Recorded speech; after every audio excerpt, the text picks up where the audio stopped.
Assalamualaikum warahmatullahi wabarakatuh. Innal hamdalillah nahmaduhu wa nasta'inuhu wa nastaghfiruh wa na'udzu billahi min shururi anfusina wa min sayyiati a'malina. May yahdihillahu fala mudhillalah wa may yudhlilhu fala hadiyalah. Asyhadu an la ilaha illallah wahdahu la syarikalah wa asyhadu anna Muhammadan abduhu wa rasuluhu la nabiyya ba'dah.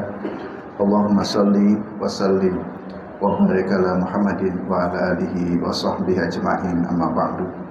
Qala Allah ta'ala fil Qur'anil Karim, a'udzu billahi minasyaitonir rajim. Ya ayyuhalladzina amanu ittaqullaha haqqa tuqatih wa la tamutunna illa wa antum muslimun.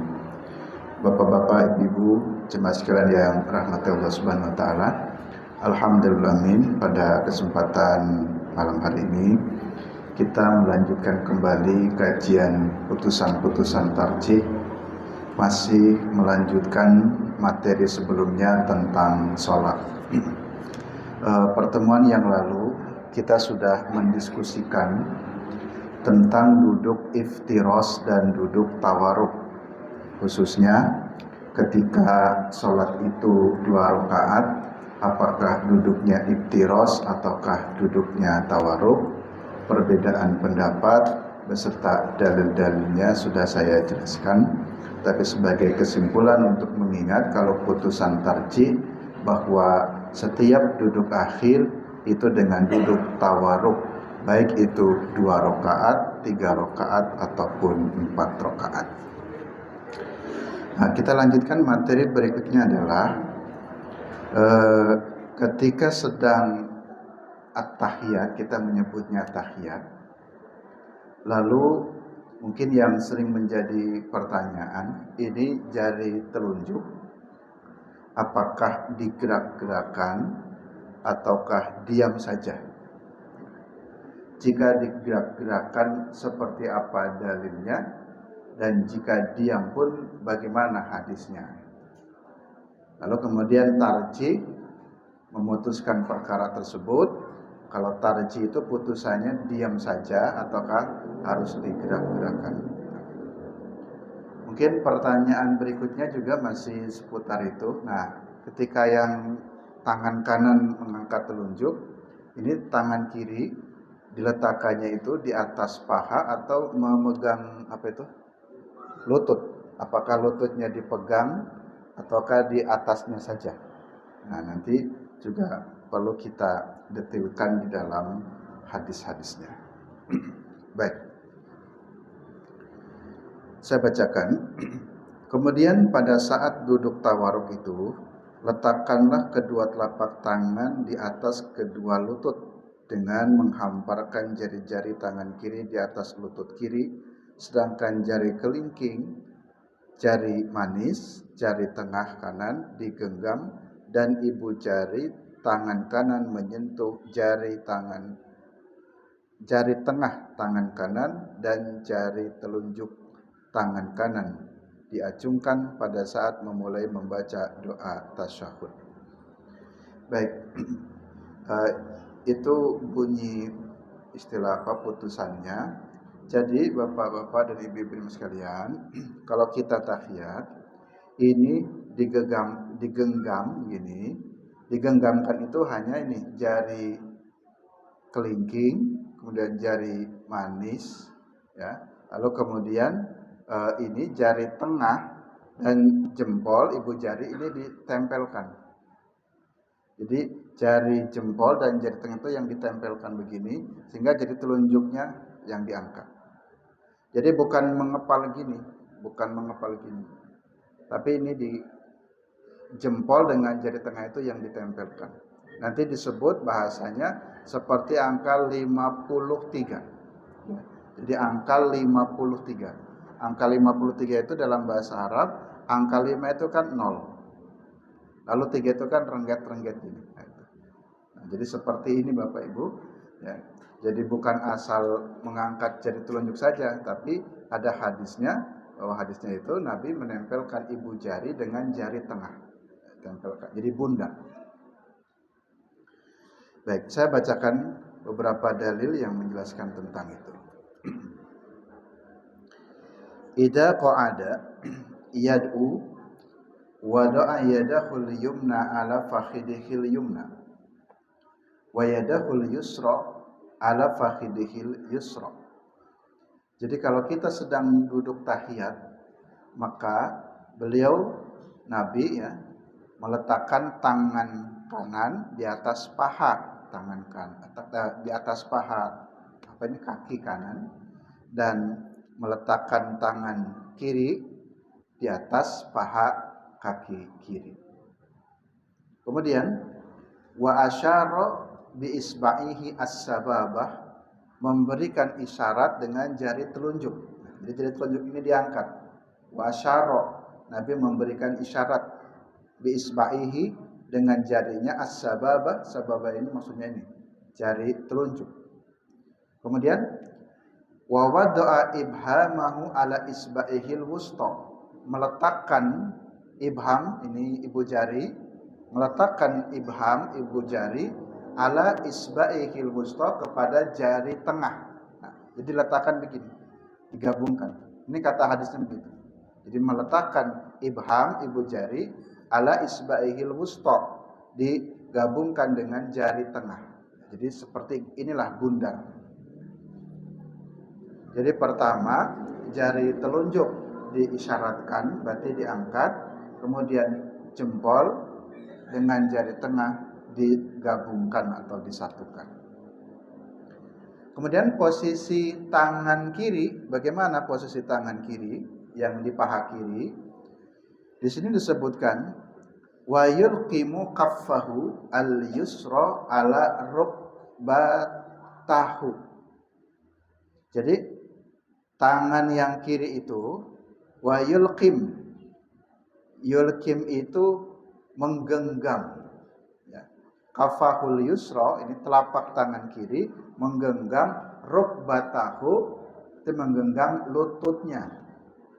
Jadi coba Bapak Ibu praktekkan. Jadi tangan kanannya ya, tangan kanan ini ibu jari dan jari tengah digabungkan, terus tangan kiri itu menggenggam lutut. Jadi lututnya digenggam. Wa yulqim, dan menggenggamkan tangan kiri kepada lutut yang kaki kiri. Rawahu Muslimun, hadis riwayat Muslim ya. Jadi hadisnya jelas ini riwayat Muslim. Hadis berikutnya saya bacakan langsung matannya. Idza qa'ada yadu wada'a yadahul yumna ala fakhidihil yumna wa yadahul yusra ala fakhidihil yusra wa asyara isba'ihi as-sababah wa wada'a ibhamahu ala isba'ihil wusta wa yulqimu kaffahul yusra rukbatahu. Jadi ini hadisnya sama, riwayat Imam Muslim ya. Jadi intinya tadi ternyata menurut hadis riwayat Imam Muslim, tangan kiri itu menggenggam lutut. Jadi lututnya digenggam, dipegang gitu ya. Nah, baru yang kanannya ini memberi isyarat dengan jari telunjuk. Baik. Nah, saya ingin mengatakan tadi jari tengah dan jari telunjuk digabungkan itu nanti membentuk seperti angka 53. Angka 53 dalam bahasa Arab. Nah, di sini ada dasarnya. Ada dalilnya. Riwayat Ibnu Umar. An Ibnu Umar, dari Ibnu Umar radhiyallahu anna Rasulullah sallallahu alaihi wasallam, sesungguhnya Rasulullah sallallahu kana idza qa'ada fi tasyahudi wada'a yadahu al-yusra ala rukbatihi al-yusra wa wada'a yadahu al-yumna ala rukbatihi al-yumna wa aqada salasatan wa khamsina wa asyara bisababatihi. Nah, jadi pada kalimat wa aqada salasata wa khamsina membentuk angka 53. Angka 50 itu ini 0, angka 5, lalu ini 3-nya. Ini kan 0-nya, ini 3-nya. Jadi seperti membentuk angka 53. Nah, di sini pada kalimat wa aqada salasatan wa khamsina, jadi membentuk angka 53 wa asyara bisababati, dan memberikan isyarat dengan jari telunjuknya. Ini juga hadis riwayat Muslim dari Ibnu Umar. Nah, perhatikan hadis ini yang riwayat Ibnu Umar. Di sini hanya disebutkan wada'a yadahul yusra ala rukbatihil yusra. Jadi tangan kanan ya diletakkan di paha kanan, tangan kiri diletakkan di paha kiri. Di sini tidak disebutkan apakah lututnya digenggam atau tidak.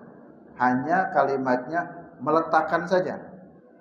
Kalau meletakkan itu ya Bapak Ibu ya cukup tangan kita diletakkan di atas paha saja. Saya dulu kalau diajarkan oleh guru saya waktu ngaji dulu di sama Muhammadiyah, di sini jangan melebihi lutut katanya. Jadi yang penting letakkan di atas paha tapi jangan melebihi lutut. Mungkin guru saya dulu ya bisa jadi pakai hadis ini karena memang tidak ada informasi apakah di atas paha itu dengan memegang lutut ataukah tidak. Tetapi di hadis yang tadi di atas ya, sama hadisnya sahih riwayat Imam Muslim, ada keterangan itu disebutkan bahwa bukan hanya meletakkan di atas paha tapi dengan cara wayulkim kafahul yusra rukbatahu. Jadi dengan cara menggenggam lutut. Jadi lututnya memang betul-betul dipegang atau digenggam. Baik, nah itu ada dua hadis ya yang menjelaskan tentang di mana posisi tangan, apakah memegang lutut ataukah tidak. Baik, yang berikutnya. Nah, sekarang kita akan masuk kepada jari telunjuknya. Kalau tadi persoalan apakah menggenggam lutut atau tidak, simpulannya ada dua hadis. Yang satu mengatakan tidak menyebutkan kalimat menggenggam lututnya, hanya cukup diletakkan di paha saja. Tapi dalam hadis yang lain disebutkan secara jelas menggenggam lutut. Nah, di dalam putusan tarjihnya disebutkan memang dengan menggenggam lutut. Sekarang untuk jari-jari. Ketika Bapak Ibu sedang kita sebut tahiyat, lalu mengangkat jari telunjuk, apakah jari telunjuk itu digerak-gerakan? Maksud digerak-gerakan itu lebih dari satu kali selama tahiyat intinya, ataukah gerakan itu cukup sekali saja saat di awal at-tahiyat? Ini kan juga bergerak, tapi satu kali. Setelah itu sudah diam. Nanti sampai selesainya tahiyat itu. Nah, dan jika digerak-gerakan, itu gerakannya itu ke atas ke bawah, atau ke kanan ke kiri, kanan kiri. Atau Bapak Ibu mungkin ada yang biasa muter atau kemana. Nah, jadi semuanya itu boleh asalkan ada dalilnya. Kalau mau digerakkan ke atas bawah ya silakan, kanan kiri boleh-boleh saja, atau diputar-putar asalkan ada dalil ya. Intinya begitu saja kalau ibadah itu ada dalilnya ataukah tidak. Baik, kita perhatikan beberapa hadis yang menjelaskan tentang persoalan itu. Jika merujuk kepada hadis riwayat Imam Muslim ya, yang 3 hadis tadi dibacakan, di situ kalimatnya wa asyara bi isbaihi as-sababah, memberikan isyarat dengan jari telunjuk. Di situ kalimatnya hanya memberikan isyarat dengan jari telunjuk. Tidak ada kalimat menggerak-gerakan. Jadi ya memang at-tahiyat ada isyaratnya. Jadi mengangkat jari telunjuk. Asyara memberikan isyarat dengan jari telunjuknya. Tetapi di dalam hadis riwayat Muslim yang 3 hadis tadi yang saya bacakan, tidak ada kalimat apapun yang menunjukkan menggerakkan. Kalau bahasa Arab kan menggerakkan itu kan haroka. Haroka itu menggerakkan. Tapi ini cuma asyara. Asyar itu memberi isyarat. ya sudah, angkat saja sebagai isyarat. Ya, memaknai isyarat tentu bisa saja digali hikmahnya menunjukkan kenapa harus jadi telunjuk. Jadi Allah itu esa, kan sering digambarkan simbol ya, simbol tauhid. Satu esa, jadi Allah itu esa. Tapi tidak ada penjelasan kenapa harus jadi telunjuk. Karena kan kalau sholat kan hadis umum di awal pembahasan sholat, shollu kama ra'aitumuni usolli, sholatlah kalian sebagaimana aku sholat.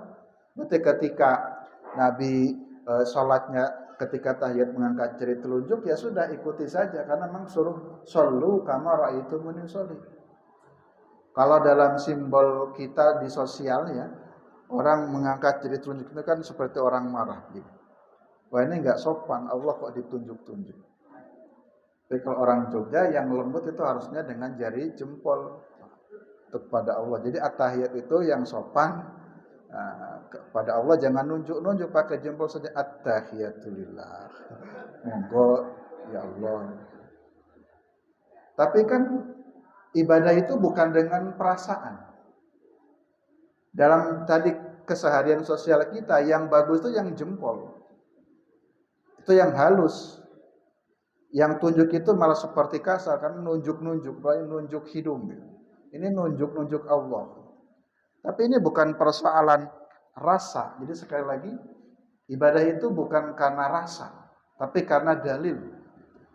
Dalilnya Nabi mengangkat jari telunjuk, ya sudah kita ikuti saja. Ya. Jadi bukan karena rasa yang paling sopan yang jempol, pakai jempol, tidak. Karena tidak ada dalil mengangkat jari jempol ketika tahiyat. Baik, jadi di dalam hadis riwayat Muslim hanya disebutkan dengan kalimat wa asyara bis sababati. Beliau memberikan isyarat dengan jari telunjuk. Kemudian yang berikutnya ada hadis yang dengan menggunakan redaksi yuharrik, bahasa Arabnya yuharriku, harroka yuharriku, jadi gerak atau menggerakkan.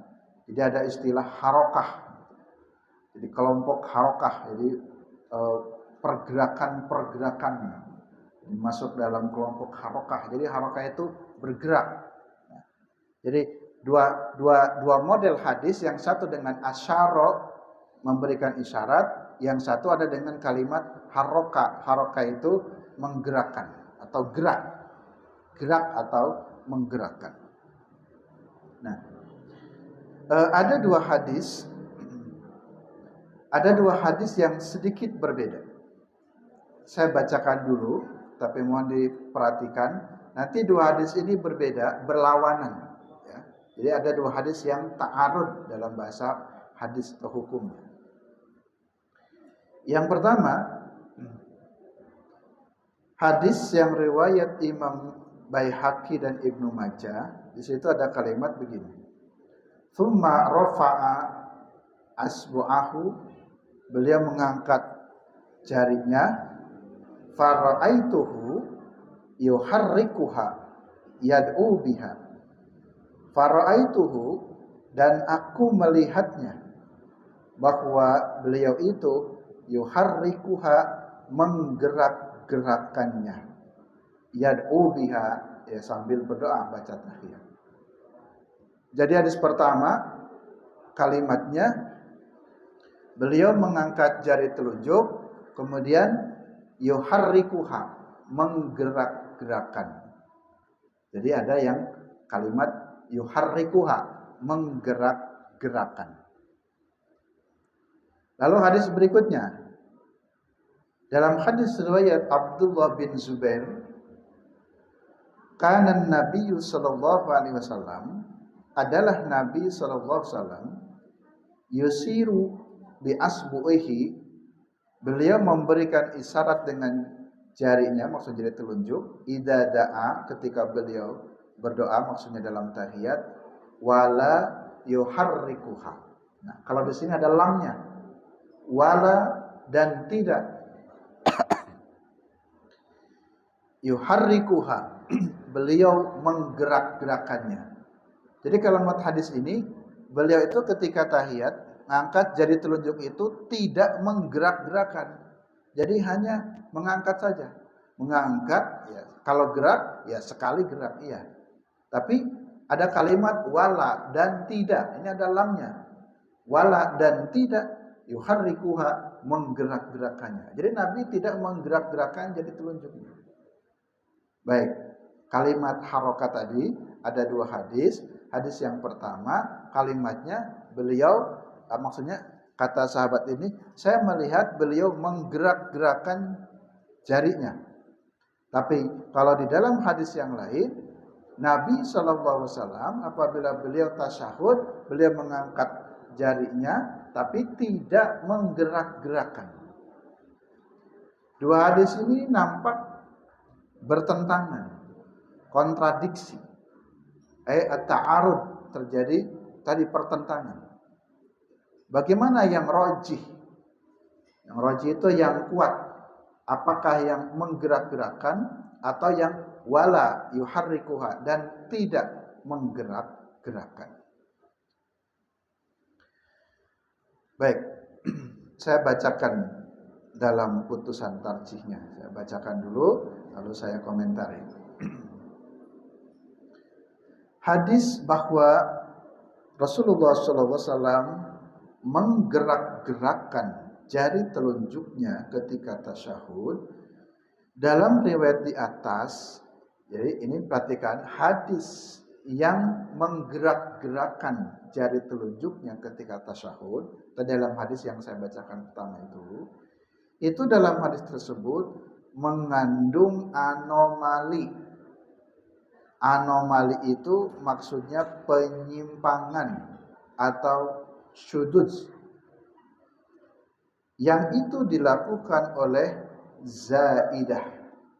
Jadi ada nama rawi namanya Zaidah, itu bertentangan. Kata Zaidah, saya lihat beliau menggerak-gerakan gitu. Tapi hadis yang Zaidah ini adalah hadis yang mengandung anomali atau penyimpangan. Artinya bertentangan dengan hadis yang tadi mengatakan beliau tidak menggerak-gerakan. Zaidah itu adalah salah seorang rawi dalam sanad hadis tersebut. Semua sejawatnya seperti Syu'bah, Sufyan As-Tsauri, Sufyan ibnu Uyainah, Zuhair, Abu Awana dan lain-lain yang semuanya merupakan rawi-rawi terpercaya yang meriwayatkan hadis itu dari guru mereka. Asim bin Hulanah meriwayatkan hadis itu dengan menyebutkan bahwa Rasulullah SAW menunjukkan jari telunjuknya. Mereka sama sekali tidak menyebutkan beliau menggerak-gerakkan jari telunjuknya. Jadi ada seorang rawi yang bernama Zaidah. Nah, dan banyak rawi-rawi lain seperti Syu'bah, Sufyan As-Tsauri, Sufyan bin Uyainah, Zuhair, Abu Awana, itu yang lain semuanya mereka meriwayatkan bahwa Rasulullah itu kalau sholat tidak menggerak-gerakkan jari telunjuk. Jadi di situ pertentangannya. Jadi misalkan seorang melihat, katanya, saya lihat Rasulullah menggerak-gerakkan. Tapi yang lain, kebanyakan yang lain memberikan kesaksiannya, saya tidak melihat. Saya tidak pernah menyaksikan Rasulullah menggerak-gerakkan jari telunjuknya. Nah, di situ ya ada perbedaan periwayatan dan tadi ada komentarnya disebut syad. Nah, hanya Zaidah di antara murid Asim yang menyebutkan menggerak-gerakkan, padahal tadi yang Abu Sufyan As-Tsauri itu gurunya sama. Gurunya sama, tapi ada satu murid yang bernama Zaidah, kok beliau memberikan periwayatannya mengatakan Nabi menggerak-gerakkan, padahal beberapa atau kebanyakan murid yang lainnya yang dari satu guru itu tidak mengatakan menggerak-gerakkan. Sehingga karenanya riwayat Zaidah ini dianggap syad. Syad itu mengandung anomali. Oleh karena itu Al-Baihaqi sebagai salah seorang mukharij dari hadis ini. Ini kan tadi riwayat Baihaqi yang menggerak-gerakkan. Imam Baihaqi mengatakan kemungkinan maksud menggerak-gerakkan telunjuk itu adalah mengacungkannya, bukan menggerakkan dengan memutar-mutarnya.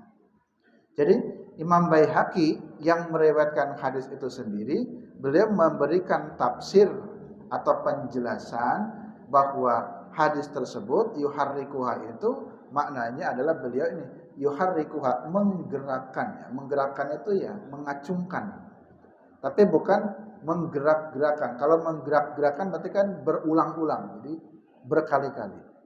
Jadi tafsirnya Imam Baihaqi sendiri, kemungkinan yang dimaksud yuharrikuha itu ya mengacungkan, itu kan bergerak, tapi bukan menggerak-gerakan atau memutar-mutarkan.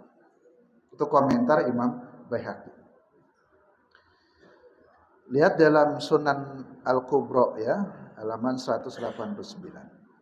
Kemudian Imam Ahmad bin Hanbal juga meriwayatkan bahwa Wa'il itu menceritakan bahwa sebagian orang terkadang tampak menggerak-gerakan jari telunjuknya yang terlihat dari gerakan di bawah jubah mereka adalah karena kedinginan di musim dingin.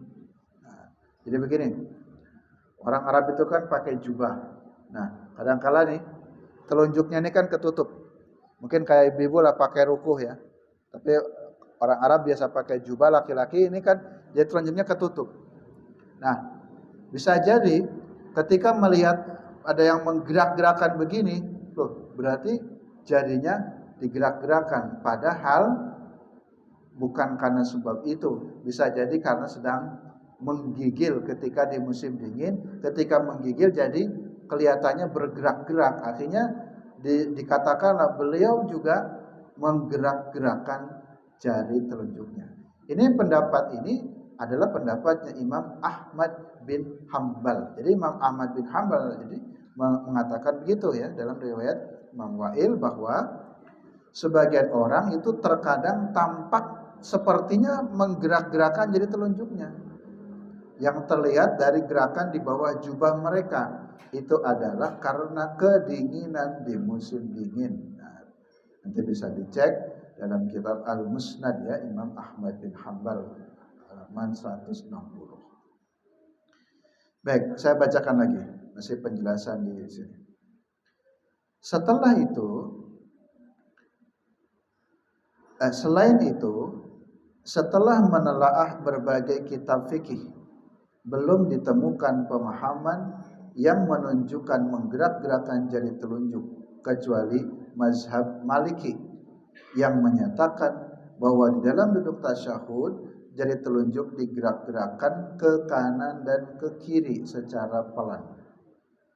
Jadi kalau di dalam fikih, dalam mazhab-mazhab, di sini Tarjim memberikan penjelasan dalam fikih, tidak ditemukan para ulama mengatakan bahwa jari telunjuk itu digerak-gerakkan kecuali ada dalam pendapatnya Imam Malik. Dalam mazhab Malik memang kalau Imam Maliki itu jari telunjuknya digerak-gerakkan, dan ternyata dalam pandangan Imam Malik menggerak-gerakkan itu bukan ke atas ke bawah tapi ke kanan ke kiri.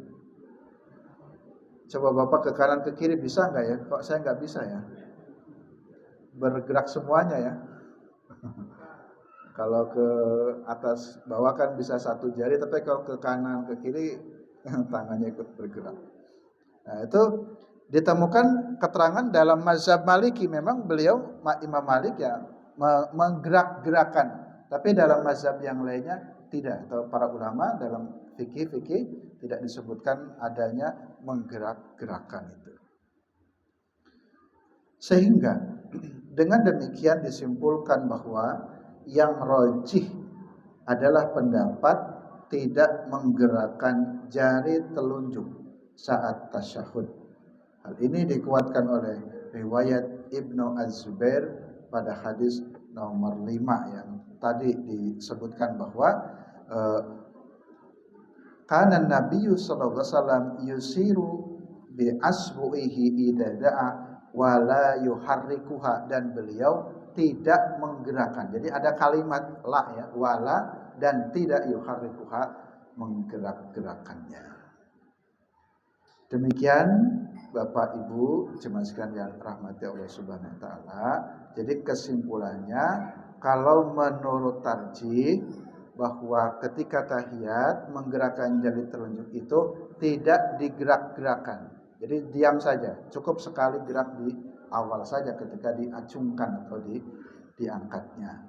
Jika ada perbedaan pendapat, ya tentu kami tarjih menghargainya. Tapi kalau bertanya bagaimana putusan tarjih Muhammadiyah, ya kalau Muhammadiyah putusannya cukup mengangkat jari telunjuk saja dengan tidak menggerak-gerakannya.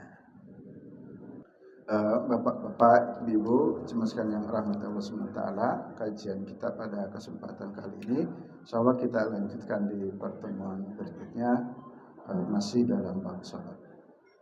Kurang lebihnya mohon maaf. Billahi taufiq wal hidayah. Assalamualaikum warahmatullahi wabarakatuh.